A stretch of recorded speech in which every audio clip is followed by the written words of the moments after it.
Hey everybody, good afternoon. This is Derek. I'm doing another stretching video and warm-up video for specifically running, just to get the ankles, the breathing, and everything into focus before we go on a run outside or wherever we end up going.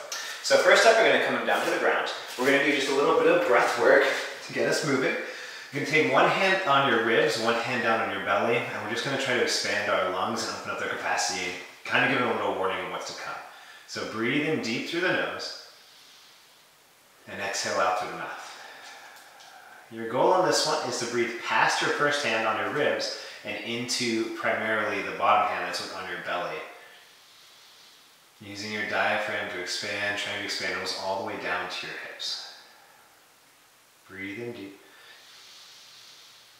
Hold. And let go. 2 more times. Breathe in deep. Let go. Again, just trying to breathe deep into the belly. And down. Now to get the glutes going, we're going to take our feet wide. If you're on a mat, just take them just outside of width like you're doing a sumo squat. We're going to lift the hips up, squeeze at the top, lower back down with control. And I'm not even going to put my hips all the way down on the floor. I'm just going to tap the floor to find it and then lift back up, squeezing in towards the center line. Lift up high, still focusing on your breathing as well. Breathe in, all the way down your belly with the motion. A few more. All the way up, all the way back down. You're just looking for a lot of range of motion as we go. 10, 9, 5, 3, 2, and 1. From there, I'm just going to roll over, come up to our side, come up to standing. Next, we're going to go into lateral step and reach. So I'm going to step to one side, reach to the same side, reach overhead, come back, feet together, step over, and reach. So I'm just stepping along. Hips go opposite direction of my arm. Just looking to wake up the side body to crunch in and reach with a lot of length. The other arm can do pretty much better. Step side to side.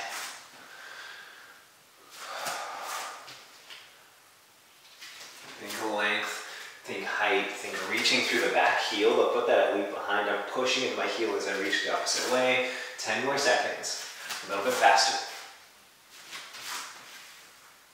3, 2, and 1. Next up, we're going to do knee raise extensions. So you're going to take your right leg back first. So we're going to switch to each side. Knee comes all the way up, just above hip height. Then straighten your leg, send your leg back behind you. So we're going to be warming up your range of motion, especially because running, we're going to be doing this motion a lot, but in a smaller, shorter range. So we're going to open up your range of possibility and lose our balance a little bit.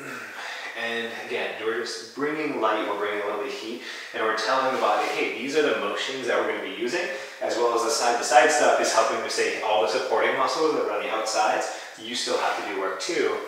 And so we're just going to weaken everything up. And switch sides.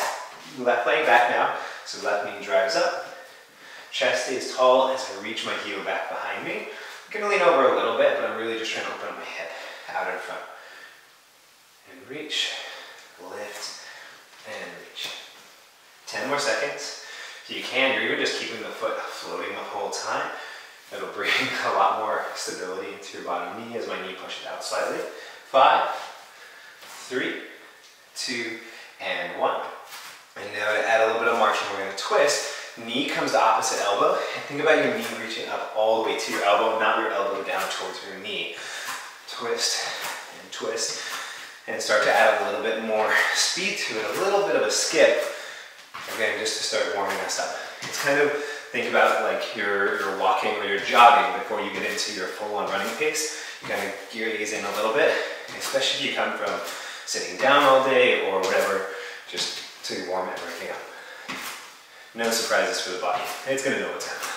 A little bit faster, twist a little bit more. 10, 5, 4, 3, 2, and 1. Next up, we're going to use a block, or you can also use a curb if you're outside, if you've been doing this on grass. You can also just come to a curve, but you're gonna take your hands forward, and you don't always need a wall, but sometimes a block can be a little unstable. But I'm gonna lean forward slightly, bring my heels all the way down, and then lift back up. This is why I'm using the wall. Sometimes it can be a little unstable.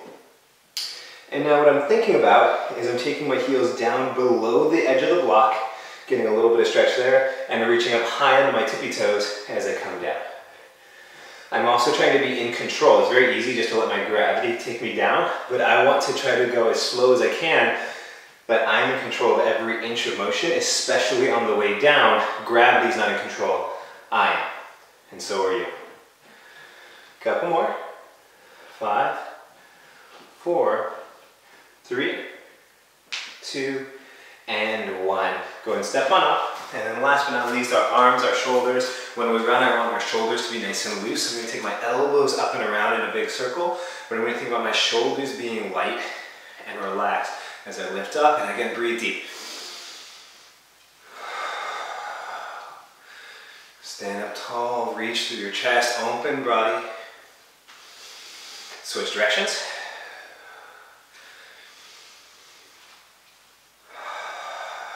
Almost there. 5, 4, 3, 2, and 1. Big breath, and let it go. Perfect. Now you're ready to run. I'll have a cool down video for you ready to go after this. We'll see you soon.